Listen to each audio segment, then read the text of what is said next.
Hello and welcome. Let us start with a question. Are low glycemic index GI foods always healthier than high GI foods? The notion that low GI foods are always healthier than high GI foods is a common oversimplification that can lead to misconceptions about healthy eating. Let us review this topic in depth in this video. Question 1. What is the glycemic index, GI? The GI is a numerical system that measures how quickly and how much a carbohydrate-containing food raises blood glucose levels after consumption, compared to pure glucose or white bread as reference foods. The scale runs from 0 to 100, with higher values indicating a more significant impact on blood glucose. Foods with a GI of 55 or less are considered low GI, resulting in a slower, more gradual rise in blood glucose levels. Foods with a GI between 56 and 69 are classified as medium GI, causing a moderate rise in blood glucose.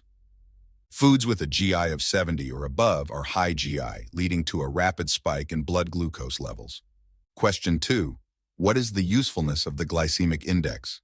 The GI provides valuable information for dietary planning, especially for individuals looking to manage blood sugar levels, such as those with diabetes. Question 3. What are 8 common misconceptions about the GI? Misconception 1. All high GI foods are unhealthy, and all low GI foods are healthy. Clarification. The GI value does not directly reflect the overall nutritional value of a food. Some high GI foods, like watermelon and white potatoes, are nutritious and contain essential vitamins and minerals. Conversely, some low GI foods may be high in calories, fats, or added sugars. It is essential to consider the whole nutritional profile of foods, not just their GI. Misconception 2. You only need to eat low GI foods for a healthy diet. Clarification. A balanced diet includes a variety of foods from all food groups, considering factors like nutrient density, portion sizes, and individual health needs. Many nutritious foods, like few fruits and root vegetables, have a high GI, but are still rich in vitamins, minerals, and fiber. Misconception 3. GI values are the same across all individuals. Clarification. The GI can vary between individuals due to differences in metabolism, insulin sensitivity, and even the gut microbiome. GI values provide a general guide, but individual glycemic responses may differ. Misconception 4. You can accurately predict the GI of a mixed meal based on its components. Clarification. The GI of a mixed meal cannot be precisely predicted by simply averaging the GI values of its components. The interaction of various nutrients, such as fats, proteins, and fibers, can alter the overall glycemic response to the meal. Misconception 5. GI determines the total impact of a food on blood sugar. Clarification.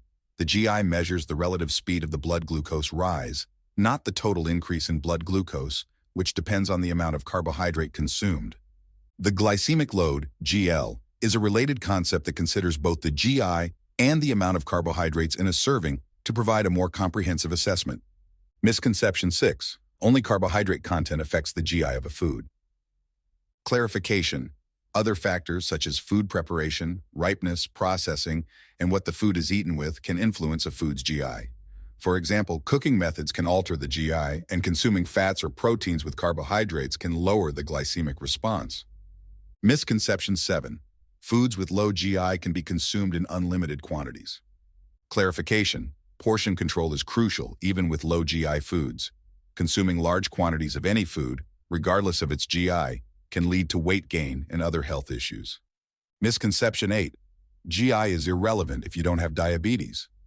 Clarification. While GI is particularly useful for people managing diabetes, it can also benefit those looking to maintain steady energy levels, control appetite, and potentially reduce the risk of developing chronic diseases. Addressing these misconceptions requires education and awareness about the nuances of the GI and its place within a holistic approach to nutrition and health. Question 4. How was the glycemic index developed? The concept of the glycemic index was developed in the early 1980s by Dr. David Jenkins and colleagues at the University of Toronto. The initial purpose was to help people with diabetes manage their blood sugar levels more effectively. Jenkins and his team were interested in understanding how different carbohydrate-containing foods affected blood sugar levels, and realized that not all carbohydrates had the same impact. This led to the development of the GI as a tool to classify foods based on their glycemic response. Question 5. How is the glycemic index determined? The GI of a food is measured through controlled clinical trials.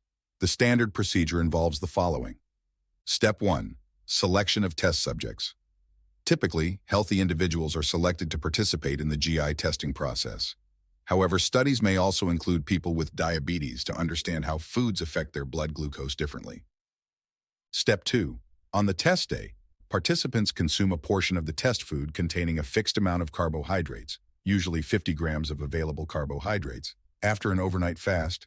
Step 3. Blood samples are taken at specific intervals, typically before eating, and then at 15, 30, 45, 60, 90, and 120 minutes after consumption to measure the blood glucose levels. Step 4. On a separate occasion, the same participants consume the reference food, pure glucose or white bread, assigned a GI of 100, under the same conditions, and their blood glucose levels are monitored similarly. Step 5. The GI is calculated by plotting the blood glucose readings over the 2-hour period to create a curve. The area under the blood glucose curve, AUC, for the test food is compared to the AUC for the reference food. Question 6. What are some drawbacks of the glycemic index system? 1. Individual variability. GI values can vary significantly between individuals due to differences in metabolism, insulin sensitivity, and even the gut microbiota. The same food can produce different glycemic responses in different people. 2. A food's GI can change based on how it is prepared, for example, boiling versus frying, and what it is consumed with. The presence of fats, fiber, and proteins can alter the glycemic response to carbohydrate-rich foods. 3.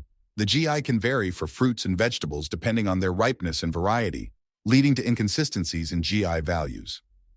4. Overemphasis on carbohydrates.